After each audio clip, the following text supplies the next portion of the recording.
Hello, my beautiful Planty people, and how are you doing today? I hope you are doing great.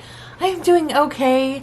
First things first, right off the hop, I want to apologize for not uploading on Sunday. I haven't been feeling the greatest, and so I just couldn't force myself to get anything done, and I do apologize for that. But you know what? Life happens sometimes, and you guys are so understanding, so I appreciate your patience.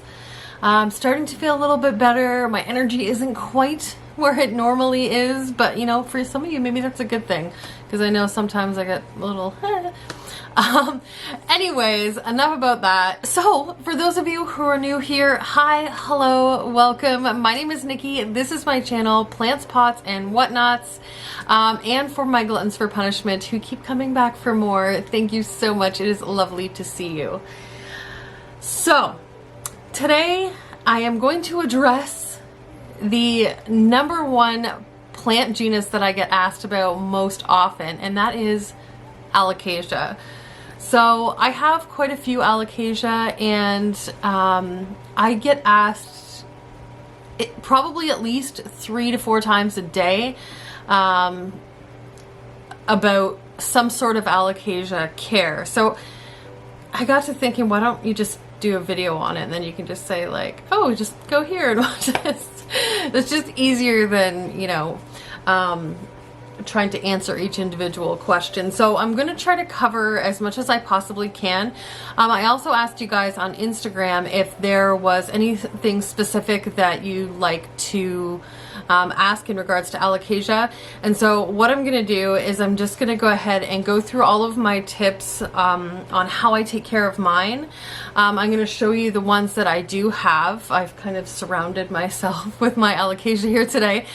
And then I'm going to go through the questions that I got on my Instagram, and we will answer those. Some of them I'll probably answer as we go along here, but we'll just kind of read through them and see if there's anything I didn't address. Whew, that was a long intro. Okay, so if that sounds like something that you would like to watch, then please stick around and watch.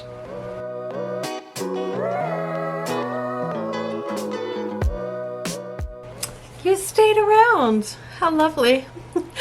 So I think the first thing that I want to do is show you the Alocasia that I do have, so you can kind of get an idea that I sort of have a handle on this and know what I'm talking about, and you know which kinds of Alocasia that I do have. And I think that's important when you are presenting, you know, how to take care of a certain genus, because sometimes certain plants in a certain genus, like Alocasia, like philodendron, don't all respond the same to the same things. So I just would like you to see kind of what I have so that you have an idea of what I'm dealing with. Okay, so as you can see, and if you've been around a while, you know about this guy here. So this is my gorgeous, massive Alocasia Frydek. Oh gosh, so I've had that plant well over a year. She has been repotted once, and she's given me multiple pups, little cute little babies. I don't want to get too in depth with each plant because we'll go through a lot of that stuff here, so I don't want to be redundant. We also have this guy here. So this is my Alocasia Stingray. That is her biggest leaf. It's a good size. I don't know if it's showing off as a good size, but like, she's bigger than my hand. We also have most recently this guy. So this is an Alocasia Regal Shield. These guys I can actually get up a little closer. So it's just a little Regal Shield, and if you know these plants at all, they get absolutely massive. My friend Paula gave this to me, and if you know my channel and you've heard me talk about Paula, Paula is a lover of all things little. She likes little plants, and this guy is just getting is going to get too big for her and her space.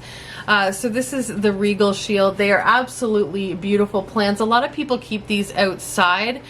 Here they keep them outside in the spring and summer, but they do need to come in the winter. The best part about a lot of Alocasias actually is the backs of these leaves. Like, how beautiful is that? It's not really, there we go, that's kind of a little bit more, when the light's not shining directly on it, you can see that gorgeous purple veining. Anyway, beautiful plant. So happy to have that one. So that is the new, one of the new ones. I also have this guy. This one is the Alocasia Black Velvet. Now these guys were recently watered. I don't want to dump water on myself, but anyway. So this is the Alocasia Black Velvet. They have this very soft, velvety leaf to them. This guy I've had for, oh goodness, quite a few months now. This one came to me from the nursery where I got it in not great shape. We weren't entirely sure she was gonna make it, but she did, and she's growing now, putting out leaves regularly, and she's doing well. She's still small, but that's okay. She will grow. The next one here, let me just try to shuffle things around, is this guy. If you follow me on Instagram, you see this one a lot. She is my pride and joy. So this is my Alocasia Silver Dragon with a mushroom growing in her. Ew. Sorry. So this is my Alocasia Silver Dragon. I absolutely love this plant. I think it's probably obvious to why I love her so much. She's growing really, really well, and check out the backs of these leaves. Just incredible. Such a beautiful plant. Grows so well, and check this out. Look at the little baby. It's so cute. Anyway, let me shove her back in there.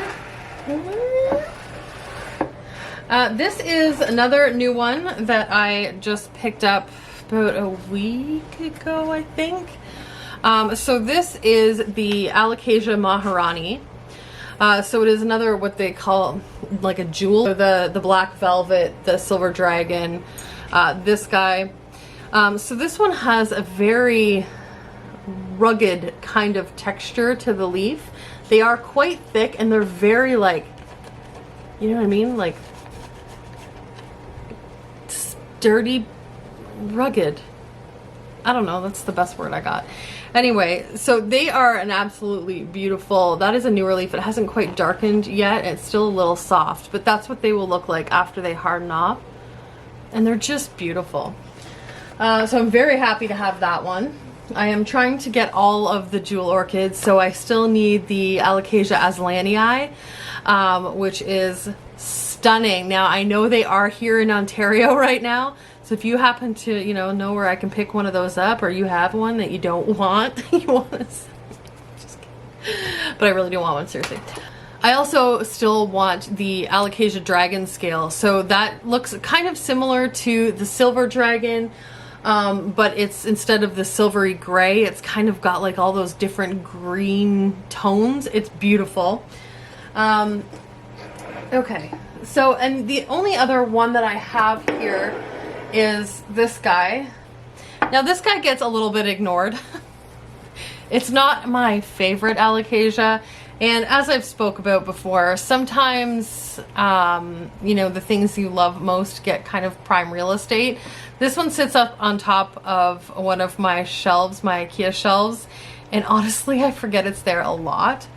But even though I forget this Alocasia exists like 80% of the time, it's still doing well.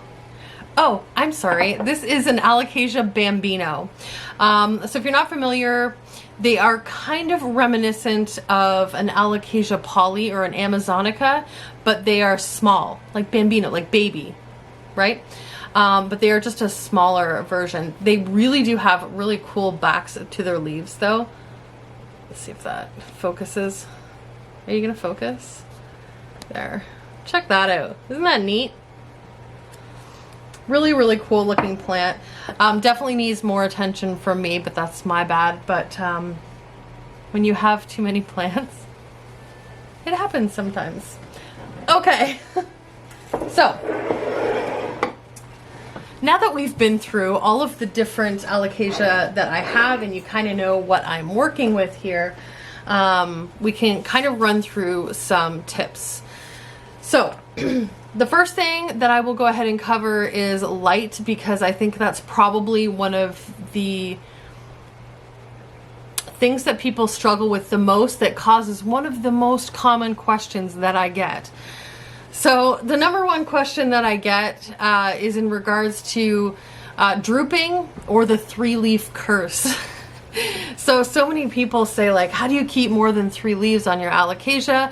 And there is this apparently common misconception that that's a normal thing for them to only have 3 leaves. I am here to tell you that is wrong. It's just not right. I am sorry if that was something that you believed in or heard from somewhere, and you know, take everything that I say with a grain of salt. Everybody has different beliefs and opinions on things, but I can personally tell you from personal experience that that's actually not a thing. It happens a lot, but there's reasons that it happens. It's not just because that's naturally how the plant works. It's not how the plant works. If you look behind me here, you can see that I'm not sure how well you can see it, but my Alocasia Frydek currently has 5 leaves and 1 on the way, and there isn't any that are falling off and drooping.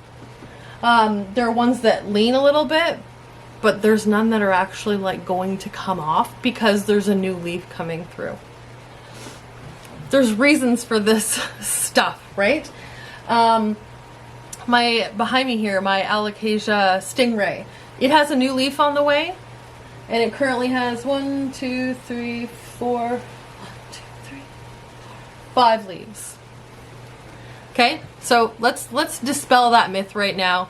That's not to say people don't experience it, so I don't want to negate the people who actually experience the 3-leaf curse, but there are reasons for it. So light is probably one of the things that you really want to nail down as far as alocasias are concerned. The one thing that I always tell people when they're having drooping leaves or leaves that are really kind of splayed out, or people that are experiencing the 3-leaf curse, is to try to keep your light on top of your alocasias. Plants generally will grow towards light. If you happen to notice, these are decent sized leaves. They can get heavy. So if a plant has to lean towards a window or a light source, because gravity, it's going to pull that stem. Let me see if I have a, okay, this is probably, okay, so this is the oldest leaf. This is the new leaf that grew from this old leaf. So, and I know there's only 2 leaves on this plant, it's because it's how I got it, but I just wanted to use it for an example. So because of how they grow, and the more that they grow, the more that this old leaf has to hold on to. So if you keep the light above it, it doesn't have to lean and pull this piece away from the newer part of the stem. Am I making sense? Is this making sense? Do you understand? It's easiest to show you on my Frydek, but it's just too big to actually pull away.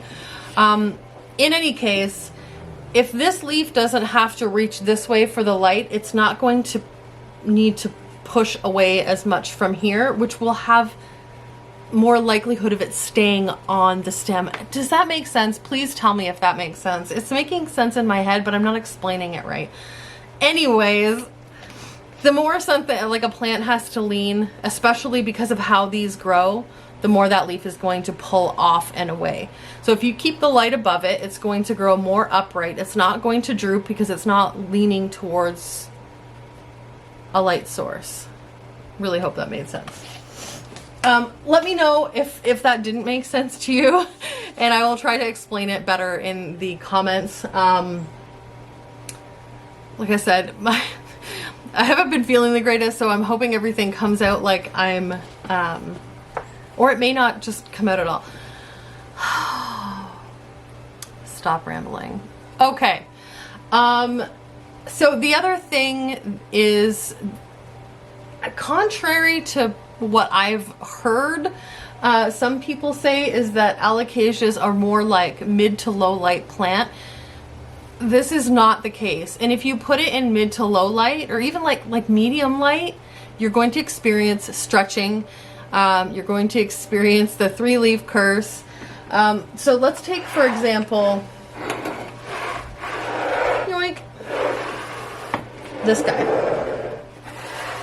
I have seen a lot of people with this plant, and they have extremely long petioles, and it's very like leggy looking. So similar to kind of what the Regal Shield looks like or the Frydek looks like.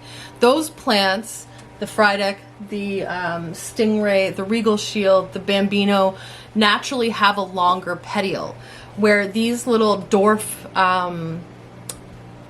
jewel Alocasias are not meant to have these crazy huge long petioles. But if they are forced to reach for light, to receive adequate light, you're going to see a lot of stretching. So you're going to have these really long petioles with the leaves on the end. So naturally, that's not what that plant is supposed to look like. Now, if you like that look, totally fine, more power to you, whatever. But if you want to keep your jewel Alocasias nice and compact, you need to keep a light source above them, and it needs to be a decent light source. I'm not saying put it like this far underneath a grow light like a succulent, not at all. But I keep a grow light on top of all of my Alocasias. I would say, I mean, depending on the grow light, they're different wattages and that kind of thing. So you kind of have to, you know, test it out. Different light sources are going to be different. So I can't tell you put it 3 feet away from a light. Depends on your light. But it needs light, like a decent amount of light, or you're going to get the stretching and stuff like that. So I know some people will have them in a window and turn them. That's fine as long as you can remember to do that, and as long as it's enough light. Again, you're going to experience stretching and that kind of stuff if they're not getting enough. I just recommend always try to keep a light on top. If you can't, you can't, but that's my recommendation. Okay, what else about lighting? I think that's probably it on lighting. So I would say bright indirect light and as much on top of the plant as you can get it to avoid losing leaves and stretching. That was probably way too rambly. Okay, let's go ahead and move along to watering. Okay, watering. Now, this is one of those things, and I have mentioned this before, is I will have, and we all do, we get these questions, how much water do you give it and how often? That is literally an impossible question to answer with a very matter-of-fact answer. Response. What? Okay. Anyways, it's an impossible question to answer, and the reason that it's impossible is that it depends on so many different factors. The size of pot, the type of pot that it is, whether it's terracotta, ceramic, plastic, whatever, the type of soil you're using, the actual breakdown of what's in the soil and how much of what compared to what. It depends on the humidity in your home. It depends on like the light that it gets. It depends on so many different things, and this is why I say all the time, get a moisture meter. Do yourself a favor. They're so cheap, they're inexpensive, simple and easy to use, and honestly, and I've said this before, it's gonna save your plants. Especially when you're paying a little bit more for some of these plants, why would you take the risk? So just know that it's impossible for us to answer questions like that because we just don't, there's so many things that could vary.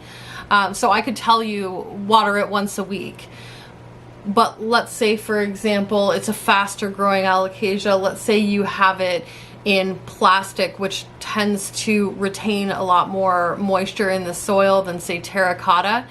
you're going to end up overwatering your plant and get root rot.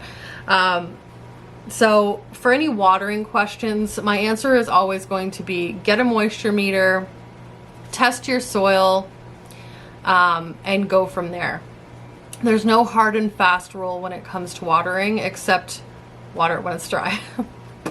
So for my Alocasias, as well as most of my other plants, I usually water them when they're between a 2 and a 3 on the moisture meter.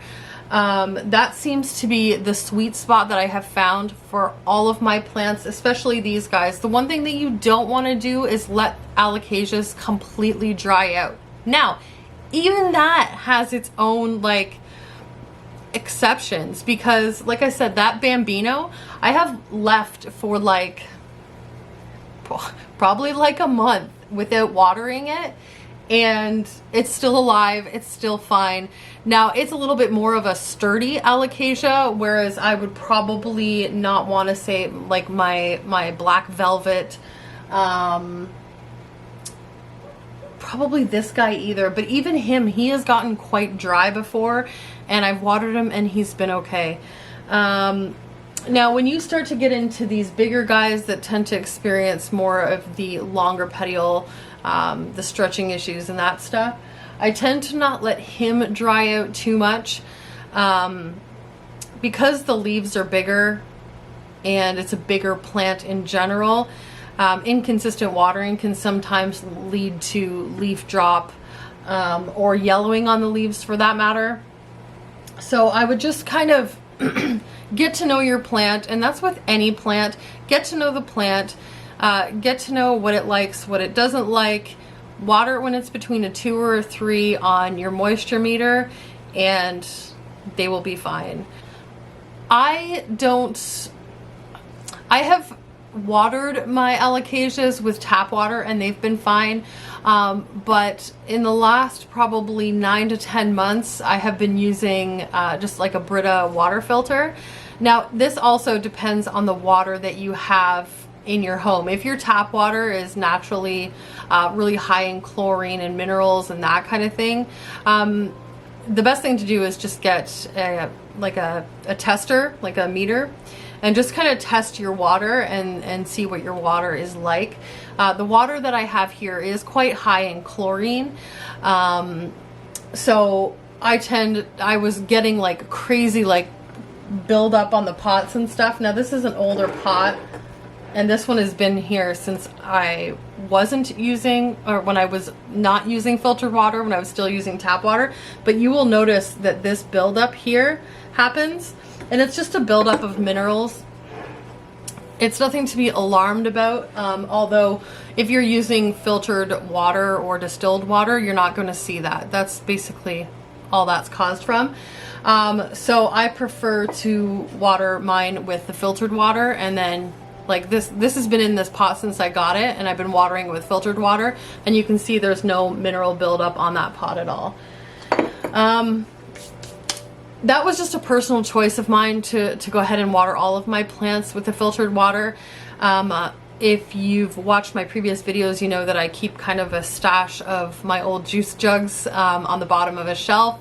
They sit there, they're room temperature, they're ready to go whenever I need them. I don't have to worry about, you know, the chemicals in it and stuff like that. It's all filtered and ready to use.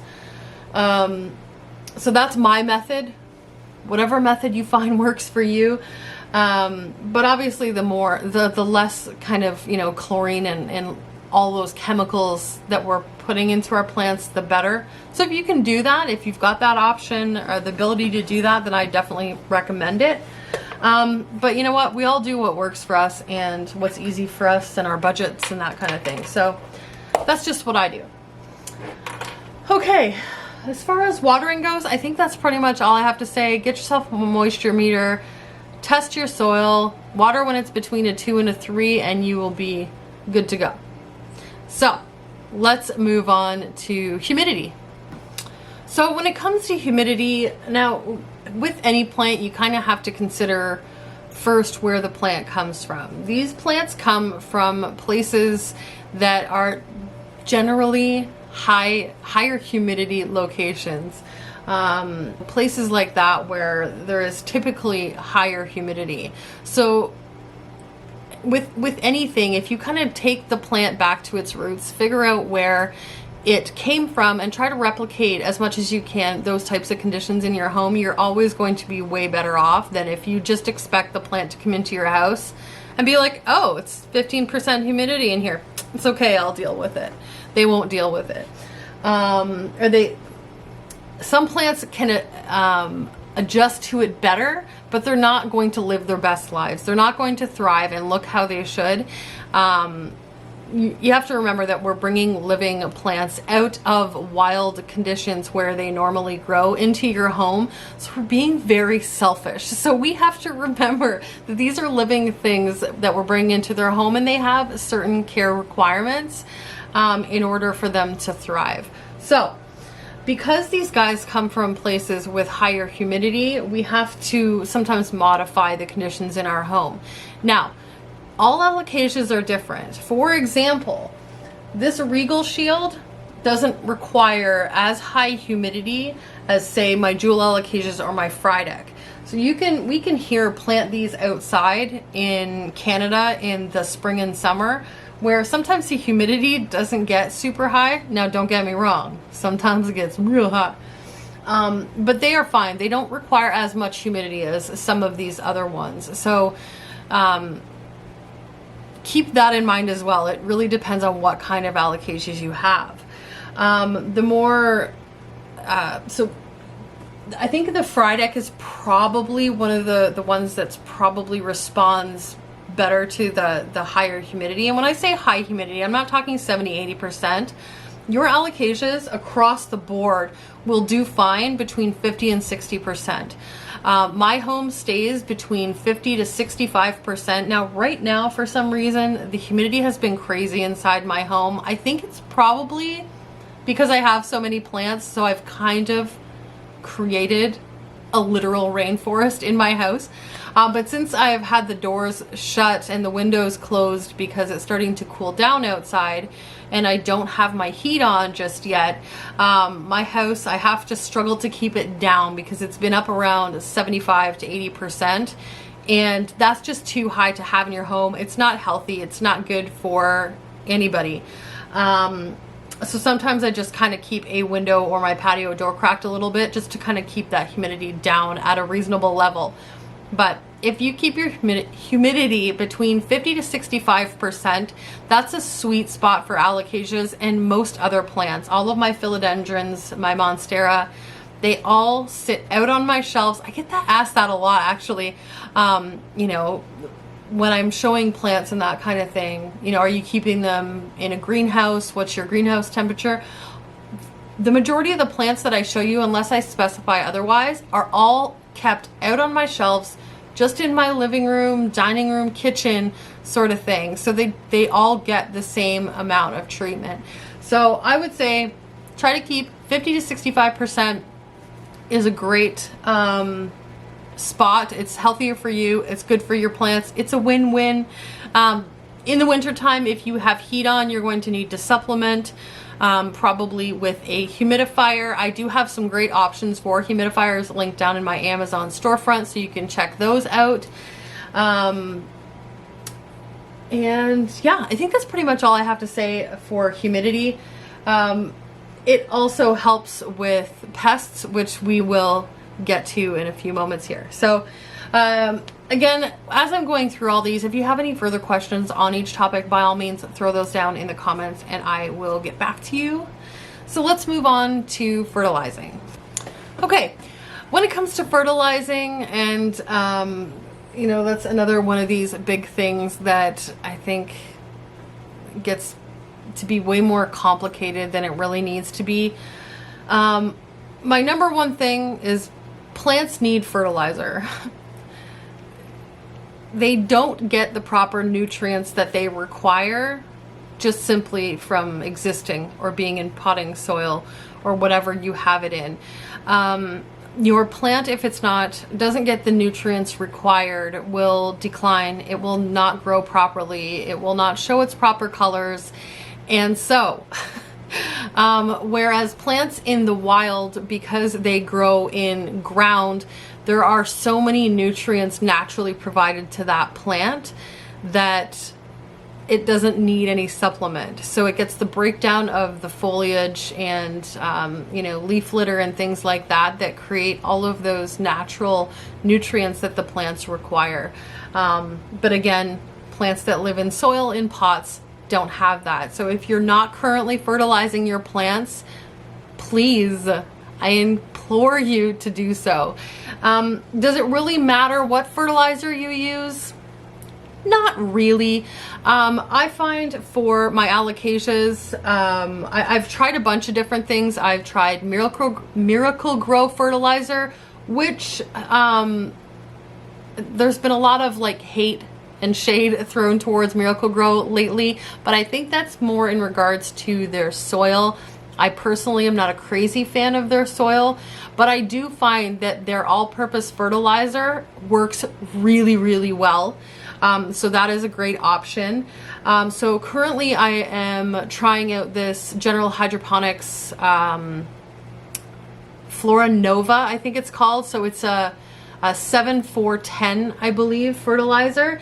But a naturally all balanced fertilizer like a 10-10-10 would be a great option for Alocasias, but they definitely do need some sort of fertilizer. You can also use things like fish emulsion. You can use one that I really love is the Marfil Soil Enhancer. So it is a phytoplankton based fertilizer, and it is great too. Now what I will say about that, some plants require higher fertilization. For example, I know the Florida Ghost does require, it's a fertilizer hog, and it grows much better when it's highly fertilized. When I say highly fertilized, I don't mean over fertilized because you will burn your roots, especially when you're looking at like more chemical fertilizers and that sort of thing. But it does prefer to be fertilized more often, whereas I find my Alocasias are perfectly fine with the regular fertilizing schedule that I have. So usually I will fertilize every other watering. So typically that works out to be every other week. Yeah, because most of my plants require watering about once a week, some more, some less. And depending on if they're growing or not, and this is another thing too that gets to be a bit tricky. Some people will just say don't fertilize in the winter. I disagree with those people, and you know, if you're one of those people, like I said, you do you. This is just from personal experience. If your plant is actively growing, it needs to be fertilized in order to live its best life and grow to its full potential, and in order to thrive. So in the winter, if you're keeping the same conditions in your home as you had throughout the spring and summer, really your plant's not really gonna know the difference between winter and fall, and it's still gonna continue to grow. Some may not. But if your plant's still growing, it still needs to be fertilized. Now you can lessen the fertilization, so maybe once a month, or even cut your fertilizer dose in half. So that's also an option for you as well. But I definitely do recommend to fertilize as long as the plant is still growing, regardless of what season you're in. So yeah, that's basically it on fertilization. I know I'm getting way more rambly. I just want to try to get as much information to you as possible. Okay, the next thing we're going to talk about is pests, everybody's favorite topic. Okay, so when we're talking pests, usually some plants tend to be more prone to certain pests than others.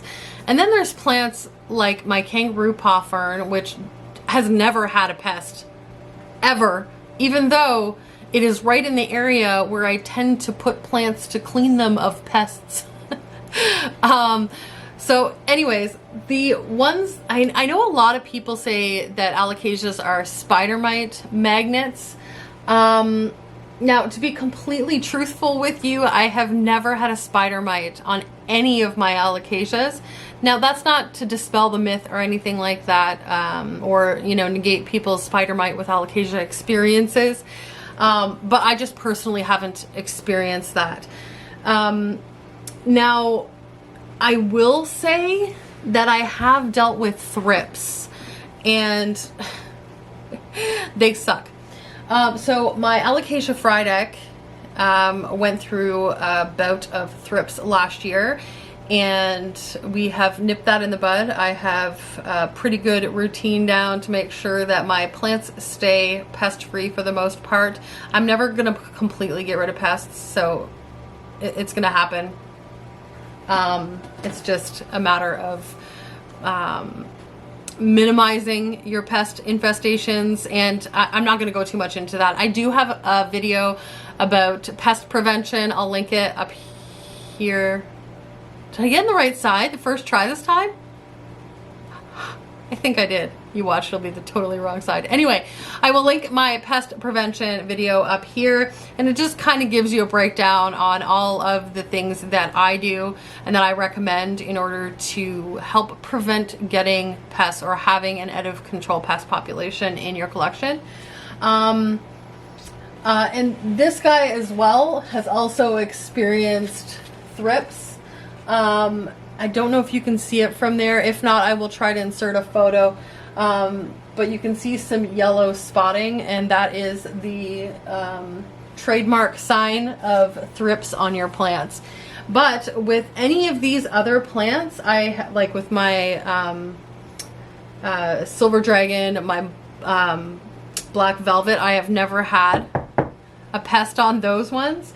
Now, if you follow my pest prevention tips from that video, it's going to largely help. So things like cleaning your plants as soon as you get them home. I swear by repotting as soon as I get it home, regardless of where I got that plant from. I treat my plants right away, no matter where I get them from, because even, and I've said this in previous videos, even from reputable sellers, they can't always 100% ensure pest-free plants. Sometimes things get in the soil and they lay dormant for a little while, and then you don't know. The person assumes that all is well, ships you the plant, and then these little buggers in the soil are like, it's time to get up, and then, you know, you have this outbreak. So I deal with all of that right off the hop as soon as I get the plant, and then I don't have to worry about it. Then at that point, it's just general upkeep and maintenance. So the other thing, wash your leaves, please, whether you just use water. Now on these more velvety ones, so for example, my Alocasia Black Velvet or my Alocasia Frydek, I would tend to lean away from anything too thick. So no, it's not to say people haven't done it, but any thicker oils, insecticidal soaps that tend to be overly thick, neem oils and that kind of stuff, I probably wouldn't put on those leaves. So the way that I clean my leaves, and this is across the board, I use a mixture of mostly water.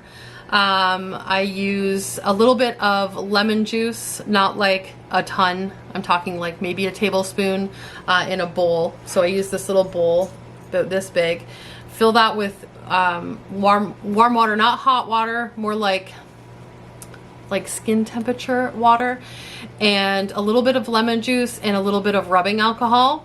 And then what I do is I take my cloth, I soak it so it's almost dripping, wipe down all of my leaves. I leave that sit on the leaves for about 3 to 5 minutes.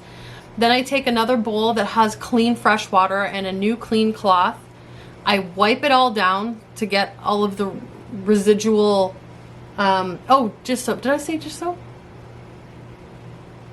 I think I did. Did I say? Okay, anyway. Just soap, lemon juice, water, rubbing alcohol. Those 3 things. So sorry, my brain is not right today. Anyways, so then I wipe everything off of the leaf so it's nice and fresh and clean. There's no chemicals, there's no anything else sitting on the leaf because you don't want that. And then I actually will go back with a clean dry cloth, and I will actually dry the leaf. So that's going to prevent things like water spots and that kind of thing. So it does sound like a bit of a process, and it kind of is. But if you follow one of my rules that says clean your leaves, grab your plants one night, sit down, throw on a cool Netflix show or whatever, and just sit down and watch TV and clean your leaves, it goes by so much easier. And that's what I do, and then it doesn't seem as daunting. And it doesn't all have to be done on the same day. But I definitely recommend cleaning your plant leaves at the very least once a month. Yeah. So, if you do all those things, pests aren't going to be as much of a problem. And things like keeping your humidity in the proper range, you know, between 50 to 65 is going to help keep the spider mites at bay, but it's not going to eliminate them. I've seen them live in 70 to 80% humidity, so do with that information what you will. Okay, let's go on to another topic that I think a lot of people get confused about, and that is dormancy. Okay, so one of the questions that I get asked a lot is, or comments about a lot, is Alocasias going dormant. If you keep your Alocasias outside and you experience seasonal weather changes, it's very likely it's going to go dormant or die, one of the two. Here, if we were to keep Alocasias outside in the winter time, because it does get down to -30, and on the absolutely disgusting, you know, days, it can get down to -40, which will absolutely kill any Alocasia that you have outside. But if you keep Alocasias in your home, they don't go dormant in the winter. I have had some of these throughout last winter. This one I think is the one I've this one is the one I've had the longest, and it doesn't go dormant. So when I say dormant, you know, most people consider dormancy where the plant loses all of its leaves down to this little stump and doesn't regrow again until the spring. So similar to like a tulip bulb that you plant outside. So if your plant is experiencing dormancy in the fall or early winter, it's probably due to drastic changes in temperature and light in your home. So if you have consistent temperature in your home, so my home throughout the spring, summer, fall, and winter stays about 23 degrees Celsius. I'm not really sure what that is in Fahrenheit. And I have the majority of my plants are grown under artificial lighting just because of how my house is situated. I don't have a lot of that beautiful southwest light coming in, so I have to supplement.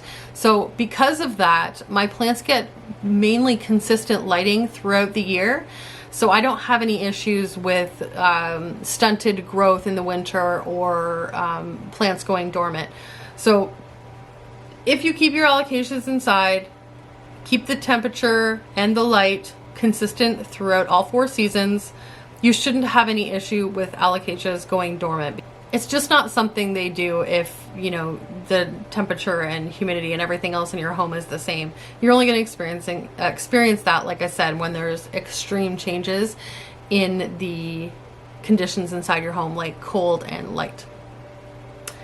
Okay, so now we're going to go ahead and answer some of the questions that I got on Instagram. Now, a lot of these I've probably answered already, so I am going to read them anyway, and just briefly, you know, kind of answer those or go back and kind of reiterate. Yeah. All right, let's kick back and answer some questions. So the first question that I have here is, how do you overwinter them?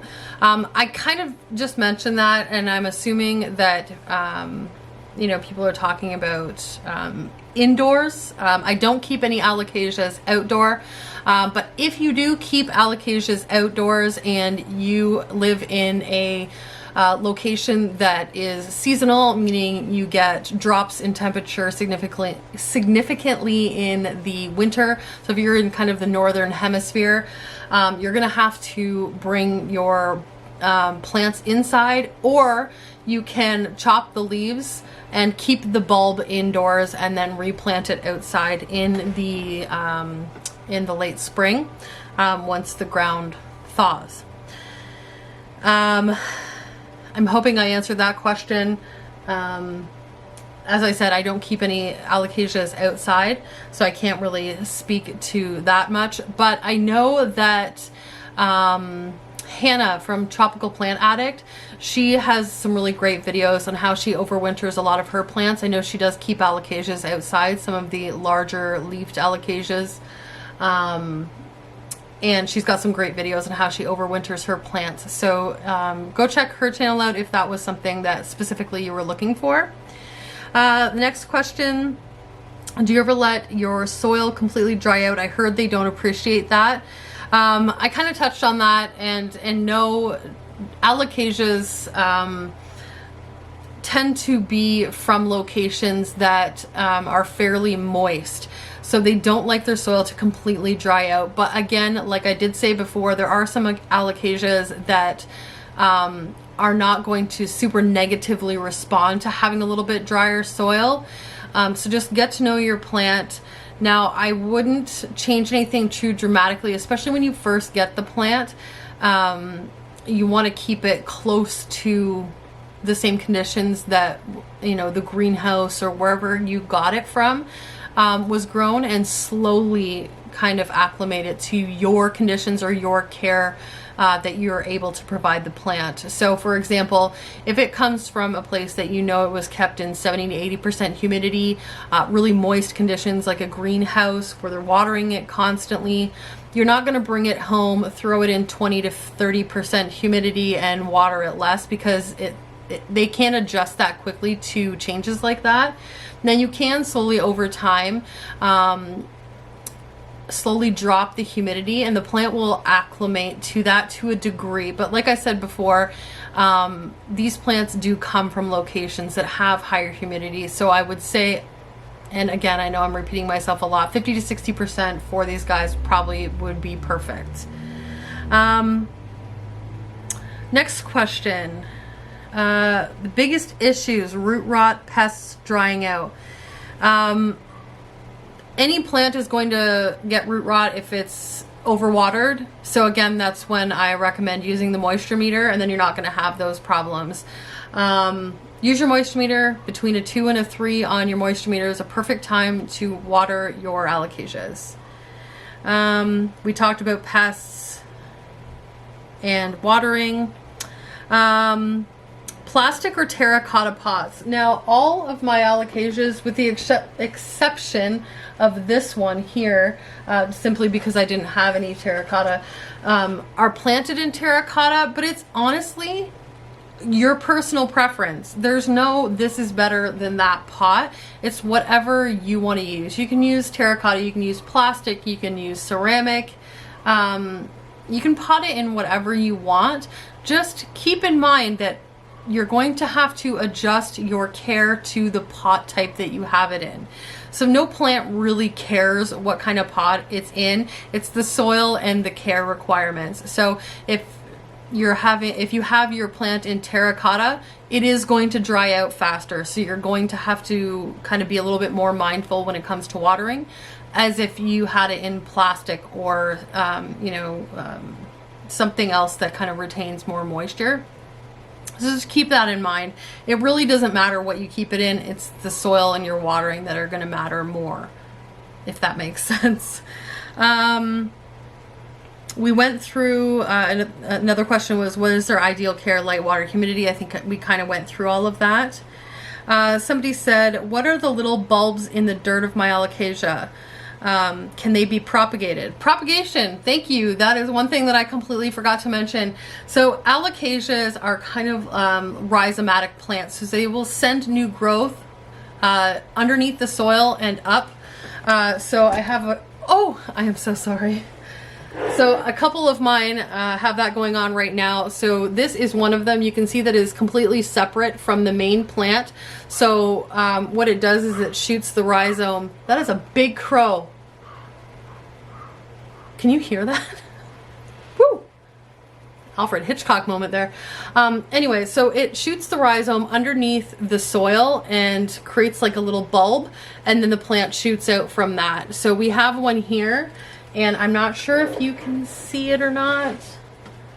My Alocasia, this guy right here, is throwing out a new little pup as well. I have gotten quite a few pups off the fry deck.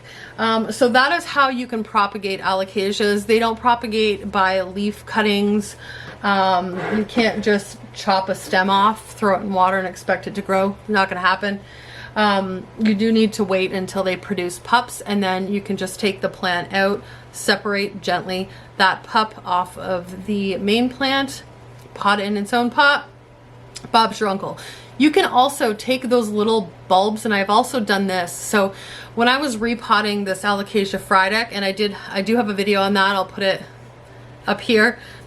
I did find tiny little bulbs in the soil, and I think this is what she was referring to. You can take those, you can leave them as they are, just leave them in the soil, or you can take them out, throw them in a pot with dirt. I don't recommend, if you're taking it out of dirt, don't put it in something different, because it's going to have to reacclimate to different media, which makes no sense. So if you take it out of the dirt, put it into dirt, and you can just plop that into a little pot, cover it up with soil, and it will sprout on its own. I have done that. Yeah, but that's pretty much all you've got when it comes to propagating these types of plants.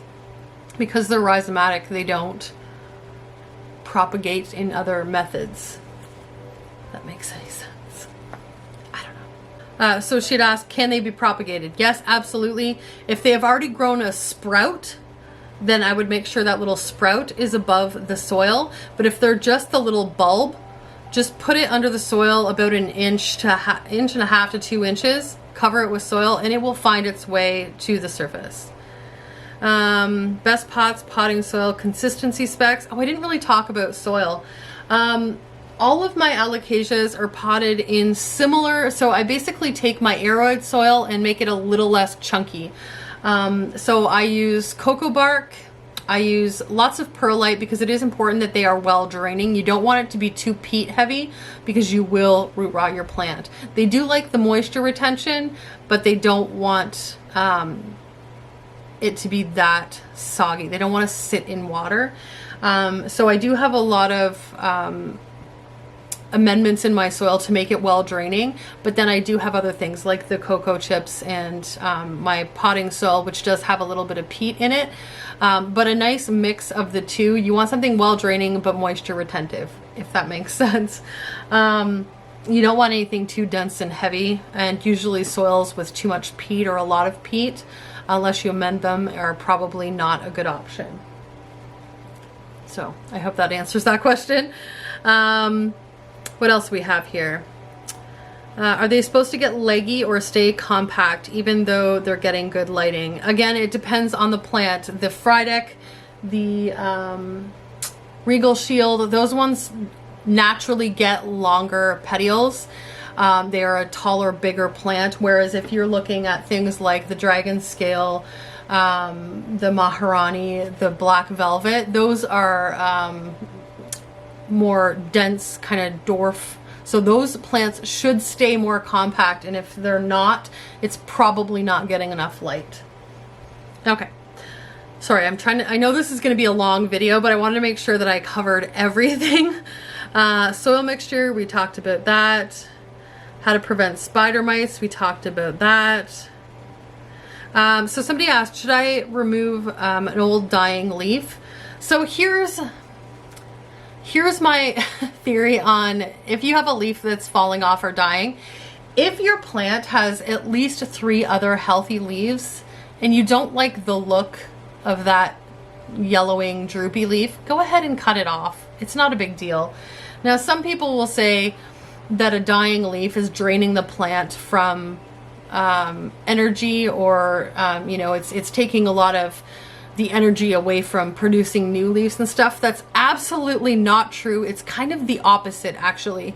So any leaf, as long as it's still green, even though it's drooping, it may have some yellow edges, it's still producing energy for that plant. It's still taking in that sunlight or that light and producing energy for the plant. So if you cut that leaf off before it's totally kind of conked out, you're actually taking energy away from the plant.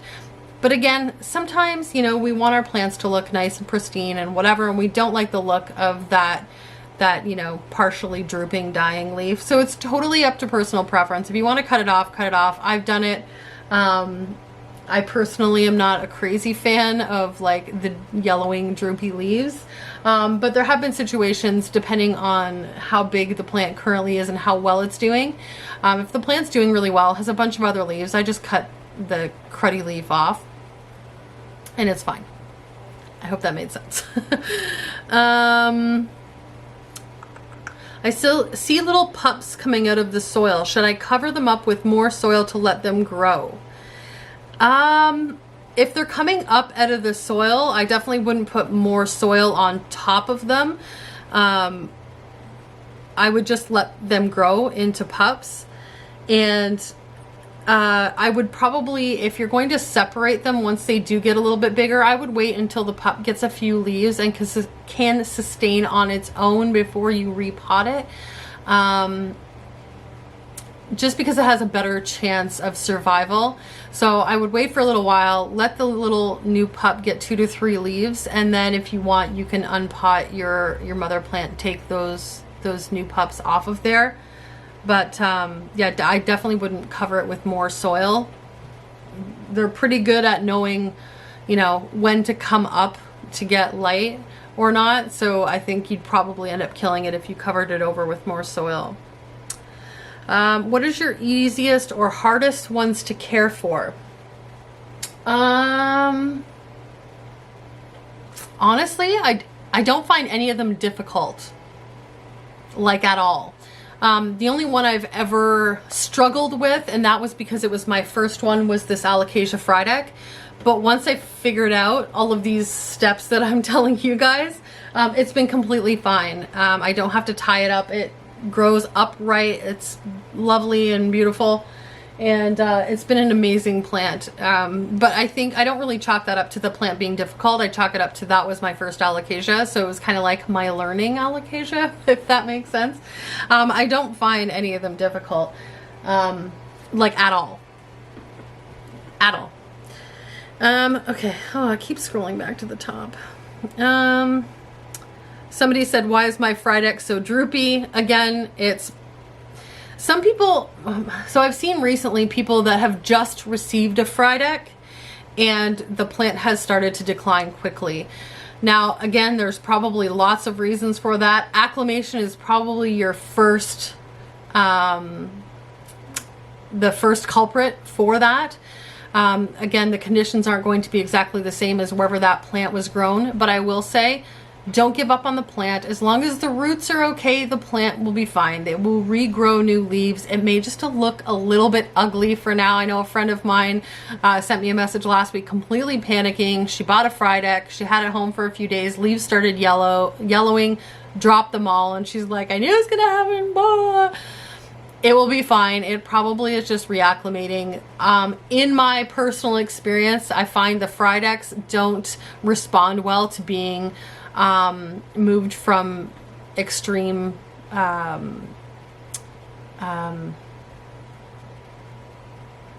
two different conditions. Also, when you're repotting a Frydek, really make sure that it absolutely needs to be repotted, because once you repot Frydeks, in my experience, it will stunt their growth for a little while. They will be droopy for a little while until they reacclimate to their new pot. So just kind of be mindful of that. Don't repot your Frydeks if they really don't need to be repotted. And I'm talking like crazy root growth. Alocasias don't really mind having smaller pots.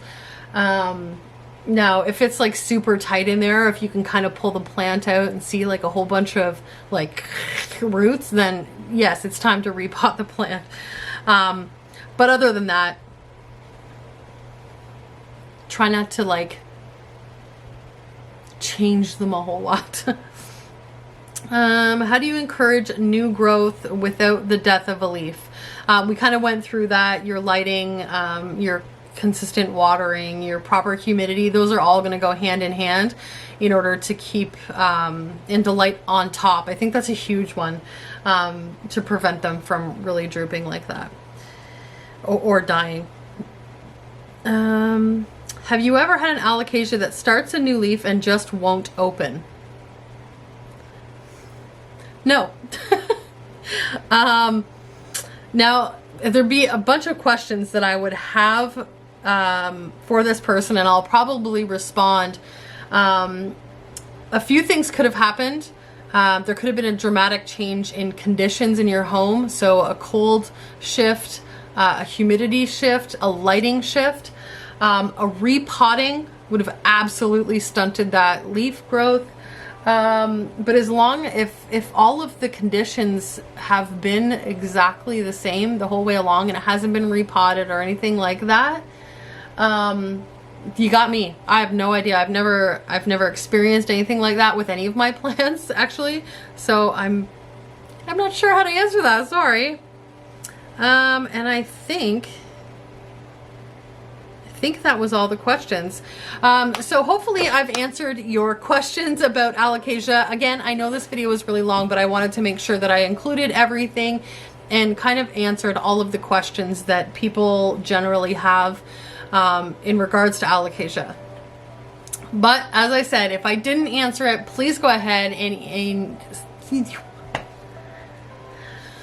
as I said, if I didn't answer your question, please go ahead and throw it down in the comments, and either myself or one of my other alocasia lovers down in the comments will absolutely answer that for you. You can also reach out to me on Instagram. Here is my Instagram account. I try to keep up with my DMs. I am currently kept up with my Instagram, but I am way behind on YouTube comments. Again, I just haven't been feeling the greatest, so unfortunately that has kind of slipped by the wayside, but I will catch up again, I promise. I currently am starting to get to a point where it is really difficult to answer everybody's responses, so I haven't really decided how I'm going to work that out when I get to the point where I just physically don't have the time to respond to every single person, which breaks my heart because I want to. So maybe it'll be like the first 20 to 30 comments on every video that I can respond to, then maybe I'll do it that way. I don't know. Or if anybody has any major questions, maybe I'll just answer those ones. I don't know how I'm gonna do it. I don't know. It makes me sad because I want to answer everybody's, but it's just physically impossible. Like, really physically impossible. Anyway, I'm gonna stop rambling and I'm gonna wrap this video up. I know I'm gonna get people, and you talk too much, and to them I will say, too bad. That's my personality. It's just what I do. And you know, there are videos out there that are probably a little bit more short and to the point, but maybe they didn't touch on this or that or the other thing. And you know, I can't change. This is who I am, and like it or lump it, you know what I'm saying? Anyway, I seriously am rambling. I'm aware that it happens. It's not lost on me that I do this. I just can't stop it. Okay, shut up, Nikki. All right. I would like to thank all of you so much for liking and watching and commenting and subscribing. If you're not currently subscribed, please consider doing so. It is a huge help for the channel, and I really do appreciate it. Yeah, that's about all I got today. So, I would like you all to have an amazing and wonderful day, night, week, month, and year. And remember, I love you all to bitty bits. And I'll see you in the next video. Mwah!